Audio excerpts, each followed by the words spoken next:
Hello friends, welcome to our channel. അപ്പോൾ നമ്മളിപ്പോൾ ഈ നത്തിങ് 4a Pro ഉപയോഗിച്ച് തുടങ്ങിയിട്ട് ഓൾമോസ്റ്റ് 1 വീക്ക് ആയിട്ടുണ്ട്. നമ്മളിത് ഓഫ്ലൈൻ സ്റ്റോറിൽ നിന്ന് വാങ്ങിച്ചായിരുന്നു, എറണാകുളത്ത് നിന്ന് വാങ്ങിച്ചായിരുന്നു. നമ്മുടെ എന്താ പറയുക സിൽവർ കളറാണ്, 8GB 256GB വേരിയൻ്റ് ആണ്. അപ്പോൾ നമ്മളിതിൻ്റെ ഒരു ക്വിക്ക് ആയിട്ടുള്ള ഒരു ഇനീഷ്യൽ റിവ്യൂ ആണ് നമ്മൾ പറയാൻ പോകുന്നത്. നിങ്ങൾ ആക്ച്വലി ഒരു 40,000 രൂപയ്ക്ക് അല്ലെങ്കിൽ 45,000 രൂപയ്ക്ക് നിങ്ങൾ ഈ നത്തിങ് 4a Pro വാങ്ങിക്കണോ എന്ന് വെച്ചാൽ നിങ്ങൾക്കറിയാം ഈ 2026 പ്രൈസ് ഭയങ്കരമായിട്ട് കൂടിയിട്ടുണ്ട്. അപ്പോൾ നിങ്ങൾക്ക് ഇപ്പോൾ കറന്റ് നോക്കുകയാണെങ്കിൽ 50,000 രൂപയ്ക്ക് നല്ല ഫോണൊന്നും കിട്ടുന്നില്ല. കഴിഞ്ഞ പോലെ വെച്ച് കമ്പയർ ചെയ്യുമ്പോൾ ഈ പ്രാവശ്യം 50,000 രൂപയ്ക്ക് നോക്കുമ്പോൾ നല്ല കിടിലൻ ക്യാമറ ഫോണൊന്നും കിട്ടുന്നില്ല. അപ്പോൾ ഇപ്പോൾ നിങ്ങൾക്ക് അറിയാവുന്ന പോലെ തന്നെ OnePlusന്റെ 15R എന്ന് പറഞ്ഞ സാധനം തന്നെ ഓൾമോസ്റ്റ് 50,000 റേഞ്ചിൽ വരുന്ന ഫോണാണ്. അതായത് 47-48 രൂപയ്ക്ക് വരുന്ന ഫോണിൽ 2 സെൻസറേ ഉള്ളൂ. അതും പ്രൈം മെയിൻ സെൻസർ ഒഴിച്ചു കഴിഞ്ഞാൽ ഒന്നുമില്ല സത്യം പറഞ്ഞു കഴിഞ്ഞാൽ. അപ്പോൾ അതാണ് അവസ്ഥ വരാൻ പോകുന്നത്. പിന്നെ 13S ആണ് ഇതിനായിട്ടും പിന്നെയും ഭേദം, 15R പിന്നെയും കുഴപ്പമില്ലാണ്ട് എന്താ പറയുക. അതിന്റെ മെയിൻ 15R മെയിൻ സെൻസർ അത്യാവശ്യം നല്ലതാണ് കേട്ടോ. പക്ഷെ അതിന്റെ സെക്കൻഡറി ആണ് ഒന്നും കൊള്ളാത്തത്. പിന്നെ 2 സെൻസർ ഉള്ളൂ ആകെ. പക്ഷെ അതിനായിട്ടും കുറച്ചുകൂടി ബെറ്റർ ആണ് നമ്മുടെ 13S. നമ്മൾ ഓൾറെഡി അതിന്റെ വീഡിയോ കമ്പാരിസൺ ചെയ്തിട്ടുള്ളതാണ്. 50-50 ആണ് വരുന്നത്. അതുപോലെ തന്നെയാണ് ഇനി 15T വരാൻ പോകുന്നുണ്ട്. ചൈനയിൽ ലോഞ്ച് ആയി. 15S എന്ന് പറഞ്ഞിട്ട് ഇന്ത്യയിൽ ലോഞ്ച് ആവും. OnePlusന്റെ കുറച്ച് അപ്ഡേറ്റ്സുകൾ ഉണ്ട് കേട്ടോ. നമ്മൾ സെപ്പറേറ്റ് വേറെ വീഡിയോ ചെയ്യാം. OnePlusന്റെ കുറച്ച് ഷോക്കാണ് OnePlus യൂസേഴ്സിന് സംഭവമൊക്കെ. അപ്പോൾ എന്തായാലും അത് പോട്ടെ. അപ്പോൾ എന്തായാലും എന്താ വെച്ചാൽ OnePlusന്റെ കാര്യം പറയാൻ കാരണം നത്തിങ്ങിന്റെ മെയിൻ ആള് OnePlusലായിരുന്നല്ലോ ആദ്യം, കാൽപൈ. അപ്പോൾ എന്തായാലും ഇതിന്റെ സംഭവം എന്ന് പറയുന്നത് MRP ഡീറ്റെയിൽസ് കൊടുത്തേക്കുന്നത് 45,999 ആണ്, 8GB 256GB വേരിയന്റിന്റെ. അപ്പോൾ ഇതിന്റെ ഒരു ക്വിക്ക് റിവ്യൂ ആണ് നമ്മൾ പറയാൻ പോകുന്നത്. അപ്പോൾ അതിന് മുമ്പ് ചാനൽ ആദ്യമായിട്ട് കാണാനാണെങ്കിൽ എൻ്റെ പേര് വെച്ചാൽ ഞാനൊരു ഫൈനാൻഷ്യൽ അനലിസ്റ്റ് ആണ്. നമ്മൾ ടെക് ലിവ് അനലിസ്റ്റ് എക്സ്പീരിയൻസ് ആണ്, ക്വാളിഫയർ ആണ് കേട്ടോ. എന്തെങ്കിലും സംശയം കമന്റ് ചെയ്താൽ മതി, നമ്മൾ എല്ലാ കമന്റ് പോകുന്നതാണ്. നമ്മൾ ഇൻസ്റ്റാഗ്രാം പേജിൽ അവൈലബിൾ ആണ്, ഡിസ്ക്രിപ്ഷനിൽ ലിങ്കുകളൊക്കെ കൊടുത്തിട്ടുണ്ട്. പേജ് ഫോളോ ചെയ്യാൻ മറക്കണ്ട കേട്ടോ. അപ്പോൾ നമുക്ക് എന്തായാലും ക്വിക്കായിട്ട് തന്നെ നമ്മുടെ ഇതിന്റെ വീഡിയോയിലേക്ക് പോകാം. അപ്പോൾ ഞാനിപ്പോൾ യൂസ് ചെയ്ത് തുടങ്ങിയിട്ട് നമുക്കൊരു അപ്ഡേറ്റ് വന്നിട്ടുണ്ടായിരുന്നു. ലേറ്റസ്റ്റ് അപ്ഡേറ്റ് മാർച്ച് അപ്ഡേറ്റിലേക്ക് നമ്മൾ അതിന്റെ വീഡിയോ ചെയ്തിട്ടുണ്ടായിരുന്നു. 4a Pro സീരീസുകൾക്കാണ് കൂടുതൽ അപ്ഡേഷനും സംഭവങ്ങളൊക്കെ വന്നിട്ടുണ്ട്. അതായത് നമുക്ക് ഈ സാധനം ഉള്ളതുകൊണ്ട് ഇതിന്റെ കുറച്ച് അപ്ഡേറ്റ്സും കാര്യങ്ങളൊക്കെ വന്നിട്ടുണ്ടായിരുന്നു. അപ്പോൾ അതിന്റെ ഒരു ക്വിക്ക് ഓവർവ്യൂ ആണ് നമ്മൾ പറയാൻ പോകുന്നത് കേട്ടോ. അപ്പോൾ എന്തായാലും നമുക്ക് വീഡിയോയിലേക്ക് കിടക്കാം. ആദ്യം തന്നെ നമുക്ക് എന്തായാലും ഇതിന്റെ ബിൽഡ് ക്വാളിറ്റിയിൽ തന്നെ പോകാം. ഇപ്പം എനിക്ക് ആക്ച്വലി സാധനത്തിന്റെ ബിൽഡ് ക്വാളിറ്റി ഭയങ്കരമായിട്ട് ഇഷ്ടപ്പെട്ടു കേട്ടോ. പക്ഷെ എനിക്ക് ആകെയുള്ള കൺസേൺ എന്ന് പറയാനുള്ളത്, ഇത് എന്താ പറയാ, കേസ് ഇടാണ്ട് ഉപയോഗിച്ച് കഴിഞ്ഞാൽ സ്ക്രാച്ച് ആവാനുള്ള ചാൻസ് നിങ്ങൾ അറിയുന്നതായിരിക്കും. യൂണിബോഡി ഡിസൈനിലാണ് നമ്മുടെ iPhone 17 Pro വന്നിട്ടുണ്ടായിരുന്നു. 17 Proന്റെ വീഡിയോ വരുന്നുണ്ട് കേട്ടോ. അതുപോലെ തന്നെ iPhone 16ന്റെ വീഡിയോ ഞാനിപ്പോൾ ഈ ലേറ്റസ്റ്റ് ആയിട്ട് നമ്മുടെ ആപ്പിൾ സീരീസുകളുടെ വീഡിയോ ഇടാമെന്ന് വിചാരിക്കുകയാണ്. ഞാൻ കുറച്ചായിട്ട് ഇടാറില്ല. പണ്ട് നമ്മൾ ഇടാറുണ്ട്. പണ്ട് ഞാൻ ആപ്പിൾ യൂസർ ആയിരുന്നു, പിന്നെ വെറുത്തിട്ടാണ് നിർത്തിയത്. അതിനുശേഷം പിന്നെ ഞാൻ ആപ്പിളിന്റെ പ്രൊഡക്ട്സ് ഒന്നും ഇടാറില്ല. അപ്പോൾ എന്തായാലും തിരിച്ച് അതിലേക്ക് ഇടാമെന്ന് വിചാരിക്കുന്നു. എന്താ വെച്ചാൽ നമ്മളിപ്പോൾ ഒരു ബ്രാൻഡിനെ എനിക്ക് വെറുപ്പും സംഭവം ഒന്നല്ല കേട്ടോ. പക്ഷെ അവന്മാരുടെ ഒരു പ്രൈസിങ്ങും ഇപ്പൊ പിന്നെ എല്ലാം കണക്കായില്ല. അപ്പൊ പിന്നെ അവരെ സെപ്പറേറ്റ് മാറ്റി നിർത്തേണ്ട ആവശ്യമില്ല. അപ്പൊ എന്തായാലും നമ്മൾ അതിന്റെ വീഡിയോ വരുന്നുണ്ടായിരിക്കും കേട്ടോ. അപ്പൊ എന്തായാലും നിങ്ങൾക്ക് അറിയാലോ 17 Proയിൽ നമുക്കറിയാം യൂണിബോഡി ഡിസൈൻ ആണ്. അപ്പൊ അതിൽ സ്ക്രാച്ചസ് വരാനുള്ള ചാൻസ് കൂടുതലാണ്. പിന്നെ ഈ മുകളിലത്തെ ഡിസൈൻ ഉണ്ടല്ലോ, ഇത് പ്ലാസ്റ്റിക് മോഡൽ പോലത്തെ ഒരു സാധനമാണ്, ഗ്ലാസ് അല്ല. അപ്പൊ ഇതിനൊക്കെ സ്ക്രാച്ചസ് വരാനുള്ള ചാൻസ് കൂടുതലാണ്. ഞാൻ ആക്ച്വലി ഇത് നമുക്ക് സെൽ ഔട്ട് ചെയ്യുന്ന ഒരു ഡിവൈസ്. നമ്മൾക്ക് ഇപ്പോൾ നമ്മൾ എന്താ പറയുക, നമുക്ക് റിവ്യൂ യൂണിറ്റും കാണുന്നില്ല. നമ്മൾ കാശ് കൊടുത്ത് കൊടുത്ത് വാങ്ങിക്കുന്നതാണ്. എന്നിട്ട് നമ്മൾ സെൽ ഔട്ട് ചെയ്യുന്നതാണ്. അപ്പോൾ അതുകൊണ്ട് തന്നെ ഞാൻ ഇത് കേസിട്ട് ഉപയോഗിച്ചിട്ടുള്ളൂ. അതുകൊണ്ട് തന്നെ നമുക്കത് പറയാൻ പറ്റില്ല. പക്ഷേ എൻ്റെ ഒരു അഭിപ്രായത്തിൽ ഇത് സ്ക്രാച്ച് ആവാനുള്ള ചാൻസ് സുഖമായിട്ട് വരാൻ ചാൻസ് കൂടുതലാണ്. പ്രത്യേകിച്ച് നിങ്ങൾ കേസ് രണ്ട് ഉപയോഗിച്ച് കഴിഞ്ഞാൽ ഇവിടെ ആയിക്കോട്ടെ. ഇവിടെ എനിക്ക് തോന്നുന്നത് ഈസി ആയിട്ട് വരുന്നുണ്ട്. എന്ന് വെച്ചാൽ ഈ ബോഡിയൊക്കെ തനി പ്ലാസ്റ്റിക് പോലത്തെ സാധനമാണ്. അപ്പോൾ അതാണ് എനിക്ക് ഒരു എന്താ പറയുക ബിൽഡ് ക്വാളിറ്റിയിൽ പറയാനുള്ളത്. പക്ഷെ ഓവറോൾ നോക്കുകയാണെങ്കിൽ ഒരു പണ്ട് നിങ്ങൾക്ക് അറിയാമല്ലോ, പണ്ടെല്ലാം ഇതുപോലെ മെറ്റൽ ബോഡി ആയിരുന്നു. അതിലേക്ക് തിരിച്ചു വന്നുകൊണ്ട് തുടങ്ങിയപ്പോൾ. പക്ഷെ നല്ല ഡിസൈനാണ്, നല്ല റഫ് ആൻഡ് ടഫ് ഡിസൈൻ. എന്താ പറയുക ബിൽഡ് ക്വാളിറ്റിയാണ്. പിടിക്കുമ്പോഴോ ആയിക്കോട്ടെ പ്രീമിയം ബിൽഡ് ക്വാളിറ്റി വരുന്നുണ്ട്. പിന്നെ ഇതിൻ്റെ കൂടെ കിട്ടുന്ന ഈ കേസും സൂപ്പറാണ് കേട്ടോ. ഞാൻ അത് വിചാരിച്ച ലോക്കൽ കുതിര സാധനമാണെന്ന് ചോദിച്ചത്. പക്ഷെ ഇത് കുറച്ച് കാലം എടുത്താൽ എല്ലാം ആവും. പക്ഷെ അത്ര പെട്ടെന്ന് എല്ലാം ആവില്ല. എന്താ വെച്ചാൽ ടിൻ്റെ ടൈപ്പാണ്. അതുകൊണ്ട് അത്ര പെട്ടെന്ന് എല്ലാം ആവില്ല. പക്ഷെ തൽക്കാലത്തേക്ക് എന്തായാലും നിങ്ങൾക്ക് വേറെ കേസ് ഇടേണ്ട ആവശ്യമില്ല. അത്യാവശ്യം പ്രൊട്ടക്ഷനും ഉണ്ട്. ഇപ്പോൾ നിങ്ങൾക്ക് ഇവിടെ കാണാം, ക്യാമറ മോഡലിനടക്കം നല്ല പ്രൊട്ടക്ഷൻ വരുന്നുണ്ട്. അത്യാവശ്യം നല്ല ബൾക്കി എന്താ പറയുക പൊന്തി നിൽക്കുന്നുണ്ട് നല്ലോണം. അപ്പോൾ അത്യാവശ്യം നല്ല ബിൽഡ് ക്വാളിറ്റി വരുന്നുണ്ട്. ഇൻക്ലൂഡഡ് ആയിട്ടുള്ള കേസും നല്ല ക്വാളിറ്റി കേസ് തന്നെയാണ് കേട്ടോ. അപ്പോൾ വെയിറ്റ് 200ന്റെ മുകളിലുണ്ടെങ്കിലും പക്ഷേ ഈ സാധനം പിടിക്കുമ്പോൾ തീരെ തോന്നുന്നില്ല കേട്ടോ. അത് എടുത്ത് പറയേണ്ട ഒരു കാര്യം തന്നെയാണ്. അത് thumbs up to nothing.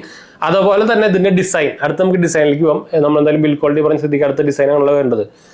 Back design കിടിലെന്ന് പറയുമ്പോൾ one of the best looking 450,000 തന്നെ പറയാൻ എടുത്തിട്ട് ഞാൻ സത്യം പറഞ്ഞ് ഇത്രയും പ്രതീക്ഷിച്ചില്ല. എനിക്ക് നത്തിങ് 4a കണ്ടപ്പോൾ എനിക്ക് തീരെ ഇഷ്ടപ്പെട്ടില്ല. അതുകൊണ്ട് ഞാൻ 4a വാങ്ങിക്കാമെന്ന് അല്ലെങ്കിൽ ഞാൻ ആദ്യം 4a വാങ്ങിക്കേണ്ടതായിരുന്നു. പക്ഷേ ഇത് ഞാൻ കടയിൽ പോയിട്ട് നോക്കിയപ്പോൾ പറഞ്ഞു അതിൻ്റെ ഒരു രക്ഷയില്ലാത്ത ഡിസൈൻ ഉണ്ട്. പ്രത്യേകിച്ച് ഈ കളർ. പിന്നെ പിങ്ക് ഉണ്ട്. പിങ്ക് എന്നൊന്നും പറയാൻ പറ്റില്ല. ബ്ലാക്കും നല്ല കിടലാണ്. ഇത് എനിക്ക് തോന്നുന്നത് ഇപ്പോൾ ഔട്ട് ഓഫ് സ്റ്റോക്ക് കാണലൊക്കെയാണ്. ഞാൻ എന്തായാലും ഫ്ലിപ്കാർട്ടിന് ടാഗ് ചെയ്ത് വെച്ചേക്കാം. പ്രോഡക്റ്റ് ഉണ്ടെങ്കിൽ നിങ്ങൾക്ക് ഡയറക്റ്റ് കിട്ടുമല്ലോ. അതുപോലെ തന്നെ ഡിസൈൻ ടോപ്പ് നോച്ച് ആണ്. അതിനും ഞാൻ എന്താ പറയുക തംസപ്പ് തന്നെ കൊടുക്കും. നത്തിങ് 3 ഇറക്കിയതിന് ശേഷം അവർക്ക് ഇത് മാറ്റാൻ തോന്നിയത് നല്ലൊരു പരിപാടി. പക്ഷെ അവരുടെ ആ ഗ്ലിഫ് ലൈറ്റും പരിപാടിയൊക്കെ എടുത്തു കളഞ്ഞിട്ട് മാട്രിക്സ് മാത്രമാക്കി. അതുപോലെ തന്നെ ട്രാൻസ്പാരൻസി സംഭവം എടുത്തു കളഞ്ഞു. ഇവിടെ ചെറുതായിട്ട് ട്രാൻസ്പാരൻസി ഉണ്ട്. അതുകൊണ്ട് ഞാൻ പറഞ്ഞ അവിടെ പ്ലാസ്റ്റിക് പോലത്തെ സംഭവമാണ്. പിന്നെ ഈ ഗ്ലഫ് മാട്രസ് ഞാൻ പ്രതീക്ഷിക്കാത്ത പോലെ എനിക്ക് ഇഷ്ടപ്പെട്ടു. ഞാൻ അതിന് വഴിയെ പറയാത്. അപ്പോൾ നമുക്ക് ഡിസൈനും എനിക്ക് ഇഷ്ടപ്പെട്ടു. അടുത്ത് നമുക്ക് ഡിസ്പ്ലേ എന്ന് പറയാനുള്ളത്. ഡിസ്പ്ലേയും ഇതുവരെയായിട്ട് ഇറങ്ങിയ നത്തിങ് ഫോണിൽ ഏറ്റവും കൂടുതൽ ബെസ്റ്റ് സെല്ലിൽ കുറവുള്ള ഒരു ഡിസ്പ്ലേ എന്ന് വേണമെങ്കിൽ പറയാം. അതുപോലെ തന്നെ നല്ല ക്വാളിറ്റി ഡിസ്പ്ലേ തന്നെയാണ് വരുന്നത്. 6.83 ഇഞ്ചിന്റെ ഡിസ്പ്ലേ കാര്യങ്ങളൊക്കെയാണ് വരുന്നത്. LTPS ഡിസ്പ്ലേ ആണ്, LTPO അല്ല. ഞാൻ ജസ്റ്റ് സ്പെക്സ് ഒന്നും പറയാൻ അവിടെ എഴുതി വെച്ചിട്ടുണ്ടായിരുന്നു. അപ്പോൾ ഇതിൽ പിന്നെ ഒരു പ്രോബ്ലം എന്ന് വെച്ചാൽ നമുക്ക് ഈ സിം സപ്പോർട്ടും കാര്യങ്ങളൊന്നും ഇല്ല. അതെനിക്ക് ശരിക്കും മിസ്സായി. ഞാൻ മിക്കെല്ലാം എൻ്റെ പ്രത്യേകിച്ച് പ്രൈമറി ഫോണിലൊക്കെ ഈ സിമ്മാണ് ഉപയോഗിക്കുന്നത്, BSNL ഒഴിച്ച്. ബാക്കി എല്ലാ സിമ്മും എൻ്റെ എന്താ പറയുക ഈ സിമ്മാണ്. അപ്പോൾ ഡിസ്പ്ലേയുടെ കാര്യം പറയുന്നത് 6.83 ഇഞ്ചിന്റെ LTPS ഡിസ്പ്ലേ ആണ് വരുന്നത്. ഫുൾ HD AMOLED ഡിസ്പ്ലേ ഒക്കെ തന്നെയാണ്. ഡിസ്പ്ലേ ക്വാളിറ്റിക്കും സംഭവത്തിനൊന്നും ഇഷ്യൂ ഒന്നുമില്ല. നത്തിങ് 4 തന്നെ നോക്കുകയാണെങ്കിൽ നിങ്ങൾക്ക് നല്ല ബെസ്റ്റിൽ വരുന്ന ഡിസ്പ്ലേ. അത് എനിക്ക് അതുകൊണ്ടാണ് ഞാൻ മെയിൻ ഇത് വേണ്ടതെന്ന് വെച്ചാൽ ഞാൻ അതിൻ്റെ മേടിച്ച് ചെയ്തേനെ. എനിക്കത് കണ്ടപ്പോൾ തന്നെ വെറുത്തു. എന്ത് സാധനം ഇത് 30,000 രൂപയ്ക്ക് കിട്ടുന്നൊരു ഫോണാണത്. അതേ സെയിം റേഞ്ചിൽ നമുക്ക് ഞാൻ മോട്ടോ Edge 70 വീഡിയോ ചെയ്തിട്ടുണ്ട്. അതിൻ്റെ ഡിസ്പ്ലേ കണ്ടെങ്കിൽ ഇത് അപ്പുറത്ത് പോയിരിക്കേണ്ടി വരും. അതേ അവസ്ഥയാണ്. അപ്പോൾ അതുകൊണ്ട് ഞാൻ അത് വേണ്ടാന്ന് വെച്ചത്. ക്യാമറ ക്യാമറയിലേക്ക് എന്തായാലും വരാം. അപ്പോൾ ഡിസ്പ്ലേ ആദ്യം പറയട്ടെ. പിന്നെ നമുക്ക് ഇതിൽ വരുന്ന ഒപ്റ്റിക്കൽ ഫിംഗർ പ്രിന്റ് ആണ്. മറ്റേ അൾട്രാസോണിക്കും സംഭവം ഒന്നുമല്ല, പക്ഷേ അത് ഫാസ്റ്റ് ആണ്. താഴെയാണ് വരുന്നത്. ഫാസ്റ്റും കാര്യങ്ങളൊക്കെയാണ്. അതുപോലെ തന്നെ ഫേസ് ലോക്കും നല്ല ഫാസ്റ്റും കാര്യങ്ങളൊക്കെയാണ് വരുന്നത് കേട്ടോ. അപ്പോൾ അതിലും വലിയ ഇതൊന്നും പറയാനില്ല, തംസപ്പ് തന്നെയാണ്. പിന്നെ നമുക്ക് ഇനി നമ്മുടെ അടുത്ത് നമുക്ക് എന്തായാലും മെയിൻ ക്യാമറയിലേക്ക് പോകാം. ക്യാമറ വരുന്നത് നമുക്ക് 50 8 മെഗാ പിക്സലാണ് റിയർ ക്യാമറ വരുന്നത്. അപ്പോൾ റിയറിൻ്റെ ഞാൻ എന്തായാലും അതിൻ്റെ കുറച്ച് ഫോട്ടോസും കാര്യങ്ങളൊക്കെ ഞാൻ കൊടുക്കാം. നിങ്ങൾക്ക് അതിൻ്റെ ഡീറ്റെയിൽസും കാര്യങ്ങളൊക്കെ അറിയാം. നമ്മൾ ഓൾറെഡി ഇതിൻ്റെ അൺബോക്സിങ് ചെയ്തപ്പോൾ തന്നെ അത്യാവശ്യം കുറച്ച് ഫോട്ടോസും കാര്യങ്ങളൊക്കെ കൊടുത്തിട്ടുണ്ടായിരുന്നു. അത് കുഴപ്പമില്ലാത്തൊരു ഫോട്ടോ തന്നെയാണ്. സെൽഫിയുടെ കാര്യം പറഞ്ഞാൽ 32 മെഗാ പിക്സലിലെ സെൽഫിയാണ് വരുന്നത്. നമുക്കിതിൽ 4K 30 FPS വേണമെങ്കിൽ മാത്രമേ ഉള്ളൂ ഇതിൽ. അതാണ് എനിക്ക് തോന്നുന്നത് മിക്കവാറും അത് അപ്ഡേറ്റ്സിൽ അവർ 60 ആക്കാൻ സാധ്യതയുണ്ട്, വരാൻ ചാൻസ് ഉണ്ട്. പിന്നെ നമുക്കൊരു നോട്ടിഫിക്കേഷൻ ലൈറ്റ് ഓൺ ആക്കുമ്പോൾ നമുക്ക് നോട്ടിഫിക്കേഷൻ ലൈറ്റ് കൂടെ കത്തും. അപ്പോൾ അതൊക്കെ ക്യാമറ എനിക്ക് വലിയ മോശമൊന്നും തോന്നിയില്ല കേട്ടോ. ഇപ്പോഴത്തെ റേഞ്ചിൽ കറന്റ് നോക്കുകയാണെങ്കിൽ 50 രൂപയുടെ റേഞ്ചിൽ നമുക്ക് നോക്കുകയാണെങ്കിൽ അത്യാവശ്യം. പിന്നെ 52 രൂപയ്ക്ക് പോയി കഴിഞ്ഞാൽ നമുക്ക് ഓട്ടോ സിഗ്നേച്ചർ കിട്ടും. അതിൻ്റെ ക്യാമറ ഒന്നും ഇതിൻ്റെ അടുത്ത് കൂടെ അതിൻ്റെ ക്യാമറ അടുത്തേക്കൊന്നും പോയില്ല ഇത്. എന്നാലും ഇത് ഓൾമോസ്റ്റ് 40 രൂപ 45 രൂപ റേഞ്ചിലാണല്ലോ വരുന്നത്. ഡിപ്പെൻസ് അപ്പോൾ നമ്മൾ 12 GB 26 GB ആണെങ്കിൽ നമുക്ക് 45ന്റെ ആ റേഞ്ചിൽ വരും. മറ്റേതാകുമ്പോൾ നമുക്ക് 52 ഇപ്പോൾ കിട്ടുന്നുണ്ട് മോട്ടോറോള സിഗ്നേച്ചർ. അപ്പോൾ നിങ്ങൾ 50 രൂപയുടെ റേഞ്ചിൽ ഇപ്പോൾ ക്യാമറ ഫോൺ നോക്കുന്നുണ്ടെങ്കിൽ ആ ഫോൺ നോക്കാം. നമ്മുടെ സിഗ്നേച്ചർ നോക്കാം. അതുപോലെ തന്നെ Vivo X200T നോക്കാം. അപ്പോൾ ഇതൊക്കെ ഓൾമോസ്റ്റ് സ്റ്റോക്ക് ആൻഡ്രോയിഡ് എക്സ്പീരിയൻസ് ആണല്ലോ. അതുകൊണ്ടാണ് ഞാൻ മോഡൽ സിഗ്നേച്ചറിൻ്റെ കാര്യം പറഞ്ഞിട്ടാ. അല്ലെങ്കിൽ നിങ്ങൾക്ക് അതിനോടും ബെറ്റർ Vivo X200T തന്നെയാണ് ക്യാമറയിൽ. പക്ഷേ അതിൻ്റെ സെൻസറൊക്കെ മോട്ടോറോളയുടെ ആ ഒരു അൽഗോരിതത്തിന്റെ ഇഷ്യൂ ആണ്, അവരുടെ അപ്ഡേറ്റ്സിന്റെ കാര്യങ്ങളൊക്കെ ഇഷ്യൂ ആണ്. അത് കറക്റ്റായിട്ട് മാനേജ് ചെയ്യാത്തത് കൊണ്ടാണ്. സെൻസർ വൈസ് ഒക്കെ നോക്കുമ്പോൾ അത് നല്ല കിടിലൻ സെൻസറാണ് സിഗ്നേച്ചറിൽ ഇരിക്കുന്നത്. ഔട്ട്പുട്ട് വരുമ്പോഴാണ് കുഴപ്പം, അൽഗോരിതം പ്രോസസ്സിങ്ങിലാണ് കുഴപ്പം. അപ്പോൾ എന്തായാലും ക്യാമറ ഓവറോൾ ബെറ്റർ തന്നെ എനിക്ക് ഇഷ്ടപ്പെട്ടു. വലിയ മോശമില്ലാത്ത ക്യാമറയാണ്. പ്രത്യേകിച്ച് നമ്മുടെ മെയിൻ സെൻസർ വലിയ പ്രോബ്ലം ഒന്നും ഇല്ല. അത്യാവശ്യം നല്ല ഡ്യുവൽ ഓട്ടോ ഫോക്കസും കാര്യങ്ങളൊക്കെ നല്ലപോലെ ആവുന്നുണ്ട്. ചില സമയത്ത് എനിക്ക് തോന്നാത്ത അപ്ഡേറ്റിൽ ഇഷ്യൂ ശരിയായിക്കോളും. ചില സമയത്ത് ഈ കളറല്ല എന്താ പറയുക എക്സ്പോഷർ ഇഷ്യൂസ് വരുന്നുണ്ട്. അത് ചില സൺലൈറ്റ് ഡയറക്റ്റ് ചെയ്യുമ്പോൾ അങ്ങനെ കുറച്ച് ഇഷ്യൂസുകളുണ്ട്. പക്ഷെ അത് ചെറിയ ഇഷ്യൂസുകളാണ്. അത് അപ്ഡേറ്റ്സിലൂടെ ഇഷ്യൂ ഫിക്സ് ചെയ്യാവുന്നതേ ഉള്ളൂ. അപ്പോൾ അതും വലിയ മോശമില്ലാത്ത സംഭവം എന്ന് വേണമെങ്കിൽ പറയാം ക്യാമറ കേട്ടോ. പിന്നെ നമുക്കിതിൽ 50 വാട്ടിൻ്റെ ഇതിൽ എന്താ പറയുക ഫാസ്റ്റ് ചാർജിങ് ആണ് വരുന്നത്. അതുകൊണ്ട് തന്നെ ബാറ്ററിയുടെ കാര്യം പറയുകയാണെങ്കിൽ 5400 mAh ബാറ്ററിയാണ് വരുന്നത്. എനിക്ക് പക്ഷേ ഓൾമോസ്റ്റ് ഇപ്പോൾ ഒരു 1 day ഒക്കെ കിട്ടുന്നുള്ളൂ കറക്റ്റായിട്ട്. അത് ഈ പുതിയ ഫോണാണ്. അപ്പോൾ അതുകൊണ്ട് തന്നെ കുറച്ച് ടൈം എടുക്കും നമ്മുടെ അനലൈസ് ചെയ്തിട്ട് അത് ബാറ്ററി ഇമ്പ്രൂവ്മെന്റ് വരാൻ. എനിക്ക് തോന്നുന്നത് ഒരു 1.5 ദിവസമൊക്കെ കിട്ടും സുഖമായിട്ട് തോന്നുന്നുണ്ട് ആവറേജ് യൂസർ ആണെങ്കിൽ. പിന്നെ ഞാൻ ഇതൊക്കെ ഓൺ ചെയ്തിട്ട് ഇടുന്നുണ്ടോ, ഇതും ഓണാണ്. ഇതിൽ ടൈം ഓൾവേസ് ഓൺ ഞാൻ ഇതാക്കിയാണ് ടൈം. അതുപോലെ തന്നെ ഓൾവേസ് ഓൺ ഡിസ്പ്ലേ ഓൺ ആക്കി വെച്ചൊക്കെയാണ്. അപ്പോൾ എന്നിട്ടൊക്കെയാണ് ഈ പറഞ്ഞത്. അപ്പോൾ എന്തായാലും നിങ്ങൾക്ക് എന്തായാലും സുഖമായിട്ട് ഒരു 1.5 ദിവസം സുഖമായിട്ട് കിട്ടേണ്ടതാണ്. 50 വാട്ടിൻ്റെ PD ചാർജിങ് ആണ് വരുന്നത്. നിങ്ങൾക്ക് ഇത് ചാർജർ വേണമെങ്കിൽ ഉപയോഗിക്കാം. സാംസങ്ങിൻ്റെ ആയിക്കോട്ടെ, ആപ്പിളിലായിക്കോട്ടെ, എന്താ പറയുക നത്തിങ്ങിൻ്റെ തന്നെ ഞാൻ ഇപ്പോൾ ഒരു വീഡിയോ ഇട്ടുണ്ടായിരുന്നു, ഷോർട്സ് ഇട്ടുണ്ടായിരുന്നു. നത്തിങ്ങിൻ്റെ തന്നെ നമുക്ക് 65 വാട്ടിൻ്റെ CMF-ൻ്റെ വേണമെങ്കിൽ ചാർജർ ഉപയോഗിക്കാം. അത് വലിയ ഇഷ്യൂസ് ഒന്നും ഇല്ല. ഓൾമോസ്റ്റ് 1 hour താഴെ തന്നെ ആയിട്ട് നമുക്ക് ഫാസ്റ്റ് ചാർജിങ് വരുന്നില്ല, ഫുൾ ചാർജ് ആവുന്നുണ്ട് കേട്ടോ. അപ്പോൾ അതാണ് ഇനിയിപ്പോൾ ബാറ്ററിയുടെ കാര്യം പറയാനുള്ളത്. അപ്പോൾ ഓവറോൾ നോക്കുകയാണെങ്കിൽ എനിക്ക് വലിയ പ്രോബ്ലം തോന്നിയില്ല. ഞാൻ പറഞ്ഞ പോലെ തന്നെ നേരത്തെ പോലെ തന്നെ ഈ സിം സപ്പോർട്ട് ഇല്ല. അതെനിക്ക് ഭയങ്കര ഒരു കോണായിട്ട് തോന്നി. അതല്ലാണ്ട് എനിക്ക് പിന്നെ എസെൻഷ്യലിറ്റിയുടെ കാര്യം പറയാൻ പറഞ്ഞു. നമുക്കിതിൽ AI ഫീച്ചേഴ്സ് ഒക്കെ ഭയങ്കര ലിമിറ്റഡ് ആണ്. ബാക്കി ബ്രാൻഡുകൾ വെച്ച് കമ്പയർ ചെയ്യാൻ പറ്റില്ല. പക്ഷെ എന്നാലും ഉണ്ട്, അത്രേ ഉള്ളൂ. പിന്നെ ഇപ്പോഴത്തെ കാലത്ത് അതൊരു വെറുതെ മാർക്കറ്റ് ചെയ്യാനുള്ള ഒരു പരിപാടിയാണല്ലോ. ചില കുറച്ച് ഫീച്ചേഴ്സ് മാത്രം ഉപയോഗിക്കുന്നുള്ളൂ അല്ലാണ്ട്. ഇപ്പോൾ സാംസങ്ങിലൊക്കെ കുത്തി നിറച്ചിട്ട് AI ആണ്. പക്ഷേ ഈ സാധനമൊന്നും ഞാൻ ഉപയോഗിക്കാറേ ഇല്ല. ചെറുതായിട്ട് കുറച്ച് സംഭവങ്ങളൊക്കെ മാത്രമേ ഉപയോഗിക്കാറുള്ളൂ. അതുപോലെ തന്നെ പിക്സൽ ആയിക്കോട്ടെ. അപ്പോൾ എല്ലാത്തിലും അവസ്ഥ ഇത് തന്നെയാണ്. പക്ഷേ ഇതിൽ കമ്പാരിറ്റീവ്ലി AI ഫീച്ചേഴ്സ് ഒക്കെ കുറവാണ് കേട്ടോ. അത് വേറെ കാര്യം. പിന്നെ UIൻ്റെ കാര്യം പറയാൻ മറന്നു. അതുപോലെ ഓർത്തത് നത്തിങ് OS ആണ് വരുന്നത്. സ്റ്റോക്ക് അതിനോട് തന്നെ നിങ്ങളിപ്പോൾ പിക്സൽ യൂസ് ചെയ്തിട്ടുണ്ടെങ്കിൽ മോട്ടോറോളയുടെ UI ഉപയോഗിക്കുന്നുണ്ടെങ്കിൽ അവിടെ ഇരിക്കുന്നുണ്ട്.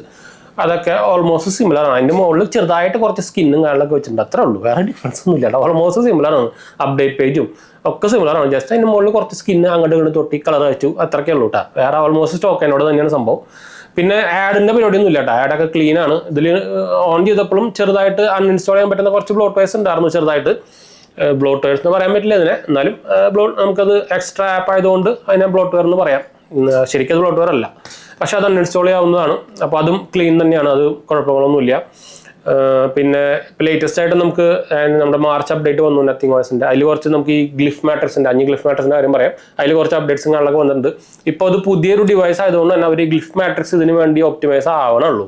അപ്പോൾ എല്ലാ ആപ്പിനും നോട്ടിഫിക്കേഷനും കാര്യങ്ങളൊന്നും വരുന്നില്ല. ഇപ്പോൾ സ്വിഗ്ഗിയുടെയും സൊമാറ്റോയുടെ ഒക്കെ വരുന്നുണ്ട്.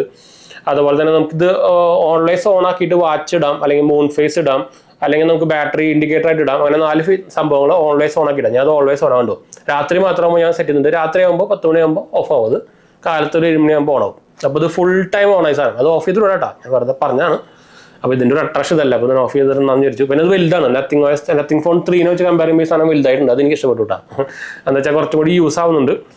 അല്ലാണ്ട് ഒരു ലുക്കിന് പ്രത്യേകിച്ച് നോട്ടിഫിക്കേഷൻ ഒക്കെ ആകുമ്പോൾ ചെറുതായിട്ട് ഇങ്ങനെ വലുതായിട്ട് എഴുതിപ്പോവും. ഇപ്പോൾ പാട്ട് വെക്കുകയാണെങ്കിലോ അല്ലെങ്കിൽ എന്തെങ്കിലും മെസ്സേജ് വരികയാണെങ്കിൽ ഇങ്ങനെ എഴുതിപ്പോവും. അതും കുഴപ്പമില്ലാത്ത സംഭവമാണ്, അതും കൊള്ളാം. അപ്പോൾ എനിക്ക് ഗ്ലിഫ് മാട്രിക്സ് കുഴപ്പമില്ലാത്തൊരു അട്രാക്റ്റീവ് ഫീച്ചറായിട്ട് തോന്നി. ലൈറ്റും കൂടി 2-3 ലൈറ്റും കൂടി ഉണ്ടെങ്കിൽ കൊള്ളായിരുന്നു. അപ്പോൾ കൊള്ളാട്ടോ, ബാക്ക് ഇപ്പം നല്ല ലുക്കാണ്, അത് എടുത്ത് പറയേണ്ട കാര്യം തന്നെയാണ്. വലിയ മോശമൊന്നുമില്ല. അവരെന്താ വെച്ചാൽ ഒരു വെറൈറ്റി പിടിച്ചാണല്ലോ ഇങ്ങനത്തെ സാധാരണ നമ്മുടെ ഈ ഫോണൊക്കെ കണ്ട് ഒരു വെറൈറ്റി. ഇതിനായിട്ടും ശരിക്കും അവർക്കൊരു ഫ്രഷ് ഡിസ്പ്ലേ കൊണ്ട് കൊടുക്കാറുണ്ട്, നമ്മുടെ ഷോമി 17 അൾട്രയിലും പ്രോയിലൊക്കെ വന്ന പോലെ. പക്ഷേ പ്രൈസ് കൂടും, അതാണെങ്കിൽ കുറച്ചുകൂടി യൂസ്ഫുൾ ആയേനെ. പക്ഷെ കുഴപ്പമില്ല, അത്രേ ഉള്ളൂ. പിന്നെന്താ, സ്പീക്കർ ക്വാളിറ്റി ആവറേജ് തന്നെ പറയാനുള്ളൂ. ഇല്ല കിടിലൻ സ്പീക്കർ ക്വാളിറ്റി ഒന്നുമില്ല. വൈബ്രേഷൻ മോട്ടറും അത്യാവശ്യം കുഴപ്പമില്ലാത്ത വൈബ്രേഷൻ സംഭവങ്ങൾ തന്നെയാണ് തരുന്നത്. അപ്പോൾ ഓവറോൾ ഒരു കുഴപ്പമില്ലാത്തൊരു 45 രൂപയുടെ താഴെ നിങ്ങൾ നോക്കുന്നുണ്ടെങ്കിൽ ഫോൺ മാറ്റുന്നതിന് ഞാൻ ഈ സാധനം കണ്ണുമുട്ടി റെക്കമെൻഡ് ചെയ്യട്ടെ. എസ്പെഷ്യലി നിങ്ങൾക്ക് ഒരു സ്റ്റോക്ക് ആൻഡ്രോയിഡ് എക്സ്പീരിയൻസ് കാണുന്നുണ്ടെങ്കിൽ. അല്ലെങ്കിൽ പിന്നെ അത് പറയില്ല, എന്ന് വെച്ചാൽ സ്റ്റോക്ക് ആൻഡ്രോയിഡ് ഇഷ്ടമല്ലെങ്കിൽ പിന്നെ ഈ സാധനത്തിൻ്റെ ഏരിയയിലേക്കേ പോകരുത്, എന്ന് വെച്ചാൽ നിങ്ങൾക്ക് പിടിക്കില്ല. ഇപ്പോൾ One UI ഉപയോഗിച്ചിട്ടും വിവോൻ്റെ എന്താ പറയുക ഫൺ ടച്ച് അല്ല, സോറി എന്താ പറയുക, അയ്യോ പേര് പോയില്ലോ, ഓക്സിനോയ്സ്, അത് പോട്ടെ, ഓക്സിനോയ്സ് ഉപയോഗിച്ചിട്ടും ഇതൊക്കെ ഉപയോഗിച്ചിട്ട് നിങ്ങൾക്ക് ഈ സ്റ്റോക്ക് ആൻഡ്രോയിഡ് ഇഷ്ടമില്ലാത്ത ഒരാളാണെങ്കിൽ പിന്നെ നിങ്ങൾ ഈ ഏരിയയിലേക്ക് പോകണ്ട, നിങ്ങൾക്ക് ഇഷ്ടപ്പെടില്ല. നമ്മുടെ ഇപ്പോൾ നമ്മുടെ ആൻഡ്രോയിഡ് ഉപയോഗിച്ചിട്ട് iOSലേക്ക് പോകുന്ന അവസ്ഥയായിരിക്കും. അപ്പോൾ അതുകൊണ്ട് ഞാൻ ജസ്റ്റ് എടുത്ത് പറഞ്ഞത് മാത്രമേ ഉള്ളൂ. അപ്പോൾ എന്തായാലും നിങ്ങൾ ഫോട്ടോസും കാര്യങ്ങളൊക്കെ കണ്ടു വിചാരിക്കുന്നു. ഞാൻ എന്തായാലും അതിൻ്റെ കൂടെ നിങ്ങൾ കണ്ടിട്ടുണ്ടായിരിക്കും. ഇപ്പോൾ അത്യാവശ്യം കുഴപ്പമില്ലാത്തൊരു കാറ്റഗറിയിൽ വരുന്ന ഫോൺ എന്ന് പറയാം. ഞാൻ പക്ഷേ 4A സീരീസ് തീരെ റെക്കമെൻഡ് ചെയ്യില്ല. അതിനായിട്ട് നിങ്ങൾക്ക് Moto Edge 70 വാങ്ങിക്കുകയായിരിക്കും നല്ലത്, ആ റേഞ്ചിൽ. അതെനിക്ക് തീരെ ഇഷ്ടപ്പെട്ടില്ല 4A സീരീസ്. അപ്പോൾ ഇത് ഞാൻ എറണാകുളത്ത് നിന്ന് ഒരു ഷോപ്പിൽ നിന്നാണ് വാങ്ങിച്ചപ്പോൾ. എന്തായാലും ഷോപ്പിൻ്റെ പേര് ഞാൻ പറയുന്നില്ല. എന്ന് വെച്ചാൽ കുറേ സ്ഥലത്തൊന്നും കിട്ടാനില്ല, അത് വേറെ കാര്യം. ഭയങ്കര ഡിമാൻഡിങ് സംഭവമൊക്കെയാണ്. അപ്പോൾ ഇത് ഒരു ഒഫീഷ്യൽ സെല്ലർ ആക്ച്വലി ഫ്ലിപ്കാർട്ടാണ്. അപ്പോൾ മാക്സിമം നിങ്ങൾ ഫ്ലിപ്കാർട്ടിൽ നിന്ന് വാങ്ങിക്കുകയായിരിക്കും നല്ലത് കേട്ടോ. ഞാൻ എന്തായാലും ടാഗ് ചെയ്തേക്കാം. അപ്പോൾ എന്തായാലും നമുക്ക് വൈൻഡപ്പ് ചെയ്താലോ, അടുത്ത കാണാം.